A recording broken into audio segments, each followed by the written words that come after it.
Okay, folks, just before it changes any in structure or appearance, I wanted to show, or structural appearance, we have a new flower on the Alocasia cuprea Red Secret that I just noticed, and I just wanted to show it off to you. We'll show it again. I'm probably going to take another video tomorrow when it opens, which it should, sometime tomorrow. But I thought that was just something really cool to show you, and I did want to just get it on record so you can see how they change over time.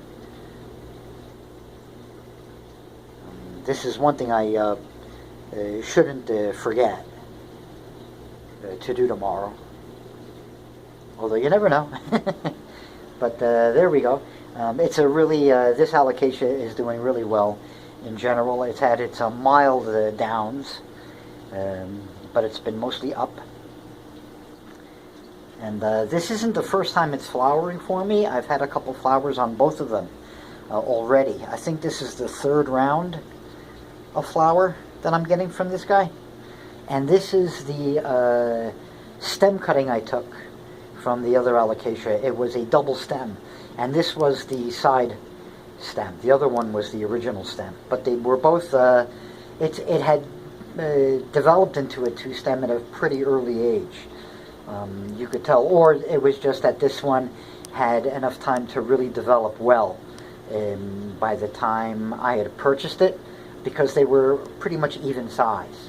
But I'm thinking it developed a secondary offshoot just from very close to the get-go, when it after it sprouted or what have you. And it's putting out another one now. It's got a baby offshoot growing off to the side, which you can see in almost every video that I've taken of it.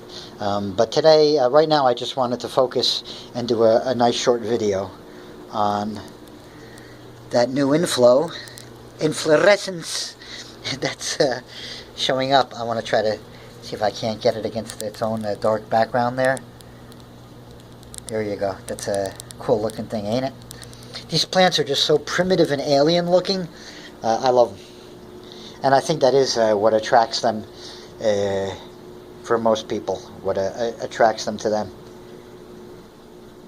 So there you go, folks. And this is, what is today is Sunday night.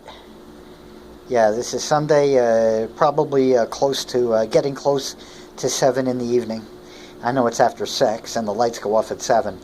So it's probably around 6:30, a quarter to 7. Yeah, sorry about that, somewhere around there. And we are focusing on the flower just emerging, probably be open by tomorrow, of the Alocasia cuprea Red Secret. And this one is actually a very fine form, all things considered. It's got the 1, 2, 3, 4, maybe 5 uprightish leaves, and even most of the rest aren't fully facing down yet. So I think that's a record for me.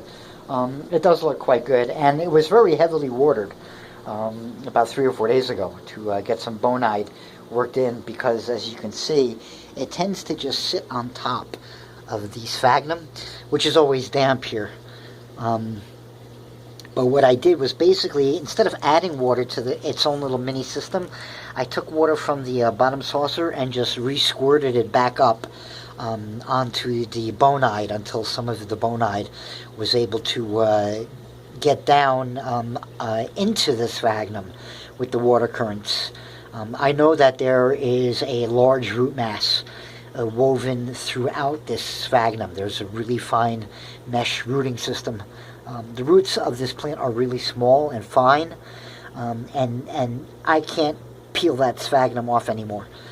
I put it there as a moisture holder and a root grower to try and see if I could do a stem cutting, but I decided not to do the stem cutting because it just seemed to improve the condition of the Alocasia. So they both have it now.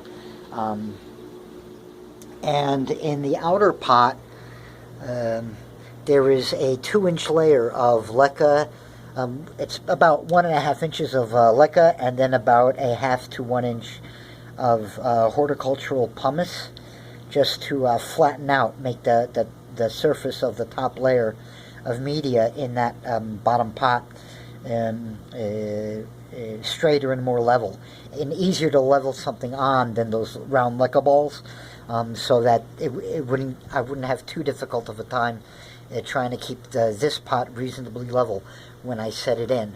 And then this saucer usually has water in it almost up to the top, so that'll be about 3/4 of an inch of water, and that keeps the leca and the pumice wet, or at least damp all the time.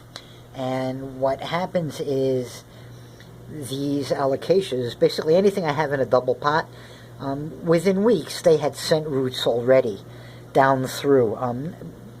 The pot wasn't even close to being root bound. You know, it was still mostly media, 90% media, but within 2 weeks I saw roots already at the bottom of the pot that they just sent straight down to hit that water in that media in the bottom pot. So it works as a great moisture reservoir for me, and I don't really have to worry about watering these things for weeks at a time. Once a week I just take a turkey baster and I squirt some water in between the two pots until the saucer fills up almost all the way, and then I'll just shoot one baster's worth of water into the top to reestablish capillary connectivity between the medias if it's been lost, by establishing a moisture bridge from the top down, or a water bridge, and then it's done. And it seems to be working really well. I don't know what the growth rate of this plant should be, but I'm happy with it. So there you go. There's its neighbor, one of my favorites, the Aglaonema. And now that the panthers are separated and doing fairly well, right there, you can see I still need to tweak the watering a little bit. We got that yellowish edging to the leaves. That's either too much water or too little water. And in my case, it's usually too much water. So I'm trying to fine-tune and tweak that. And you can see same thing going on with this set of Diefenbachias. We have a little bit of overwatering going on. I'm just going to start repeating myself. So I will mention one more thing about overwatering. The silver sword here has now got 3 definite growth points that are slowly but surely starting to take shape, and it's really difficult for me to show. But down in there, there we go. That's a growth point. There's another growth point just to the right. There we go. There you can see one. There are 2 growth points right there. And there's another one starting to develop right there. And there are 2 really tiny ones somewhere down there right at the soil line that I'm not going to bother chasing after right now. So that's encouraging. I just got to remember to back off on excuse me, watering it too often. And here we go. It is now 7 o'clock.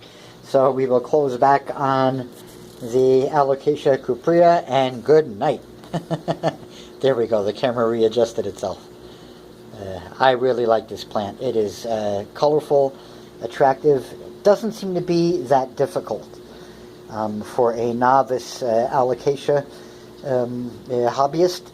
And I bought this on a whim. It looked a little bit goofy and interesting. So I bought it the same time I bought the Silver Dragon. I thought I'd try them out. I always had a thing for the Silver Dragon. I did not know about the red cuprea.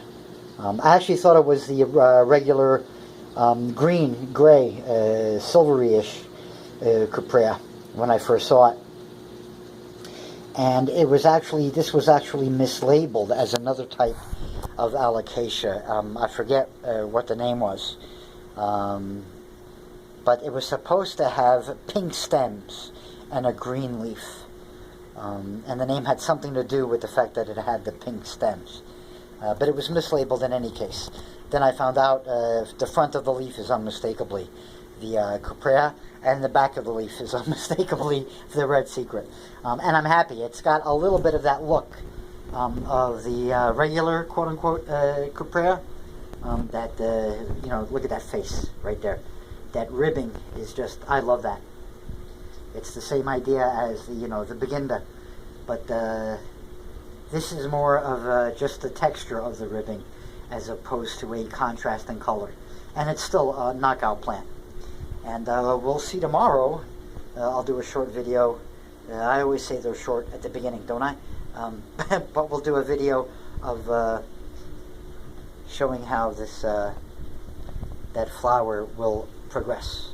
And because the other lights are definitely soon to go off, we'll stop right there. That's not a bad thumbnail either. Okay, folks, it's going to start snowing here soon. We've got about 6 inches forecast to fall overnight and through tomorrow in this part of Colorado. So, enjoy.